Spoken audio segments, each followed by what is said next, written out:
Let's go Dolphins! The Dolphins are at a dangerous crossroads right now, and everything you thought you knew about this team, it's about to change. We're not just talking about a disappointing season. We're talking about a complete collapse that could lead to firings, trades, and a complete reset from top to bottom. The front office, the coaching staff, the quarterback position, no one is safe. Why is Tyreek Hill suddenly being mentioned in cut rumors? Could the Dolphins really trade for Anthony Richardson? Are we heading toward the end of the Mike McDaniel era? And most importantly, Tua ended up in Miami? Yes, seriously. And if you're a true Dolphins fan, you need to hear this. But before I delve into all this chaos, if you're still representing the aqua and orange after all this disappointment, click like right now. Only do so if you followed this team through its ups and downs. And I want to know who the diehards are. Leave a comment and say, "Go, Dolphins." My heart bleeds aqua and orange. Now buckle up, because what I'm about to reveal could change everything about the future of the Miami Dolphins. A brutal stretch awaits, matchups against the Falcons, Ravens, Bills,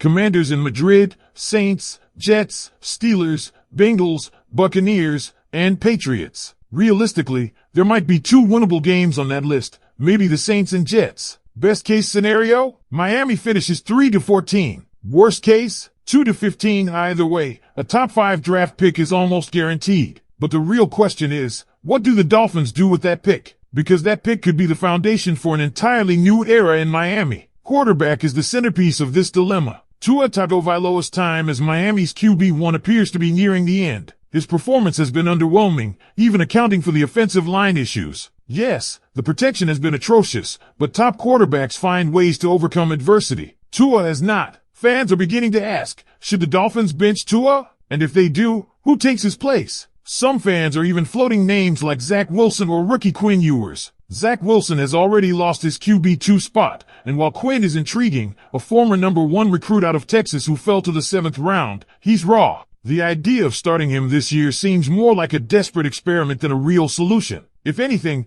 Miami is likely to move on from Tua this offseason and start fresh at quarterback. One compelling option that's been floated, trade for Anthony Richardson. Yes, he's currently with Indianapolis, but if Miami could swing a deal for him as a bridge QB, while drafting someone like Fernando Mendoza, Ty Simpson, or Leonard Sellers in the top 5, you suddenly have a quarterback battle that could ignite some life into this team. Mendoza is especially interesting. Not only is he a high upside talent with the physical tools, he also grew up a Dolphins fan from the Miami area. That type of hometown fire, it means something. And if you believe in your development system, a player like Sellers, with his strength, speed, and toughness, could be molded into a franchise QB under the right coach. And that brings us to Mike McDaniel. His days are numbered. The innovative offensive genius that once took the league by storm has been exposed. The Dolphins need a new voice, a new leader, and ideally someone with a defensive mindset to toughen this roster. Fan-favorite names like John Harbaugh and Mike Tomlin would be dream hires if they become available. But if we're talking about realistic replacements, Robert Saleh,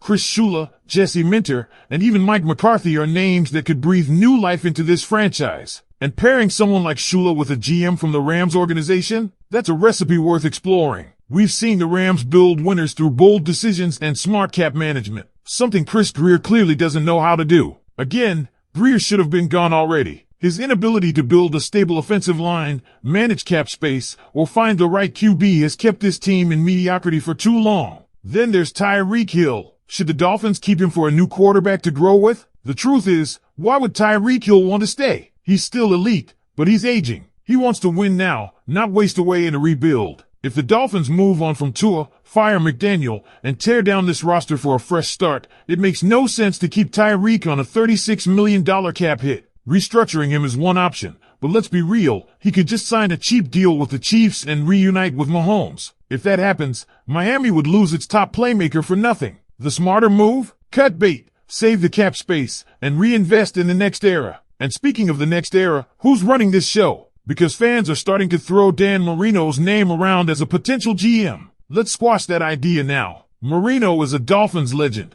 but being a Hall of Fame quarterback does not make you a qualified GM. This isn't Madden. The front office needs someone with real scouting and cap expertise. Candidates like Ed Dodds or Ian Cunningham bring that credibility, especially from organizations like the Rams, Ravens, and 49ers. That's the kind of front office culture Miami desperately needs. The quarterback situation in Miami is the cornerstone of this entire rebuild conversation, and it's where we need to dig even deeper. The Dolphins are staring down the barrel of a top 3 pick, and fans are debating what to do with that golden opportunity. Let's be clear, this is not a luxury pick. This is a franchise-altering decision, and the margin for error is razor thin. Draft the wrong guy, and we're back here in 3 years talking about another rebuild. But draft the right one, and this could be the spark that ignites a new era of Dolphins football. So let's get into it. Among the names being floated around, 3 quarterbacks stand out right now: Fernando Mendoza, Ty Simpson, and Leonard Sellers. Mendoza might be the most compelling. He's from the Miami area,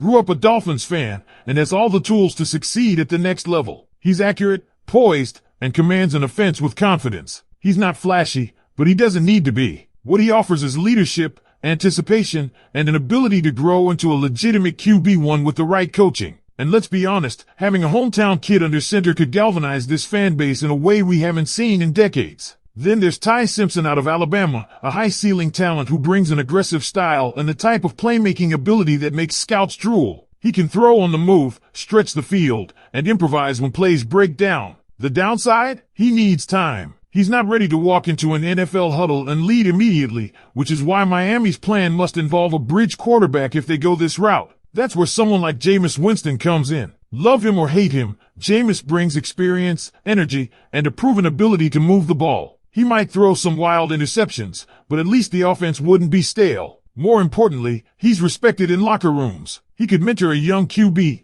give the rookie time to adjust, and step aside gracefully when it's time. This is the kind of bridge QB strategy Miami needs to consider seriously, especially if they're done with Tua. And about Tua, let's not sugarcoat it. This season has exposed him. It's not all on him, but he hasn't elevated this team. And in a league where quarterbacks are expected to be difference makers, Tua just hasn't delivered. Some fans still hold out hope, but the writing is on the wall. If the Dolphins are picking top 5, they're not doing it to select a wide receiver or cornerback. They're taking a quarterback. And once that happens, Tua's time in Miami is over. The only question is, do they trade him, cut him, or keep him as a backup for one final season? The idea of trading Tua won't bring back a haul. The market has cooled. Teams around the league see what Dolphins fans are seeing. He's injury-prone, inconsistent, and limited in what he can do without a clean pocket. At best, Miami gets a mid-round pick. At worst, they eat some dead cap and move on. That's the cost of resetting at quarterback, and it's a cost the Dolphins must be willing to pay if they want to build something sustainable. But here's where things get tricky. What if the front office doesn't do the right thing? What if Chris Grier is still calling the shots in April? That's the nightmare scenario. This is the same GM who's failed to build a competent offensive line for years. The same GM who's missed on key picks, botched cap space, and left the Dolphins stuck in NFL purgatory. If Grier is the one picking the next QB, fans have every right to panic. That's why firing him has to be step 1 of the rebuild. Fans are tossing around Dan Marino's name as a potential GM,